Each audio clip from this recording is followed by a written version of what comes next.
देख रहे हैं भारत न्यूज़ टीवी। मैं हूं आपके साथ में गजेंद्र गुर्जर।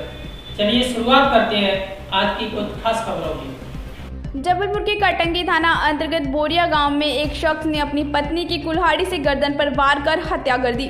पत्नी आरती झारिया दिन भर फोन पर बात करती थी, जिसके कारण पति उमेश उस पर संदेह करता था। पत्नी की हत्या करने के बाद युवक खुद ही खून से सनी कुल्हाड़ी के साथ पुलिस थाने पहुंचा और पत्नी की हत्या करने की जानकारी दी। पीडब्ल्यूडी विभाग के वाहनों में क्लीनर के पद पर काम करने वाले उमेश की शादी 7 साल पहले आरती झारिया से हुई थी। उमेश और आरती का 6 साल का एक बेटा है। अपनी नौकरी के चलते अक्सर बाहर रहता था और कभी कभी घर पहुंचता था और पत्नी आरती को हमेशा फ़ोन पर बात करते देख उसे टोकता था। उमेश को शक था कि उसकी गैर हाजिरी में उसकी पत्नी किसी अन्य युवक से मिलती है और उसके अवैध संबंध हैं। इसी बात को लेकर दोनों में हमेशा विवाद भी होता था। मंगलवार को भी उमेश जब घर पहुंचा तो पत्नी को फ़ोन पर बात करते देख उसका पारा 7वें आसमान पर चढ़ गया। इसी बात को लेकर दोनों में विवाद हुआ और उमेश ने कुल्हाड़ी से आरती की गर्दन पर हमला कर दिया।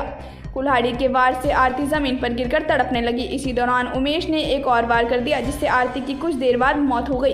घटना के वक्त उमेश का बेटा घर से बाहर खेल रहा था और मां आरती की चीख सुनकर वह कमरे में पहुंचा तो आरती मृत हालत में पड़ी थी। पुलिस जब उमेश को लेकर घर पहुंची तो लोगों की भीड़ लगी हुई थी। बहरहाल पुलिस ने मृतिका का शव पोस्टमार्टम के लिए भिजवाते हुए मार्ग कायमी की ओर उमेश को गिरफ्तार कर लिया है। आरती झारिया घर की महिला है जो उसका पति उमेश झारिया बस में क्लीनरी करता है। घर से ज़्यादातर बाहर रहता है, लेकिन जब वो उसका ये कहना है कि जब घर आता था तो हमेशा मोबाइल में लगी रहे बात करती रहती थी।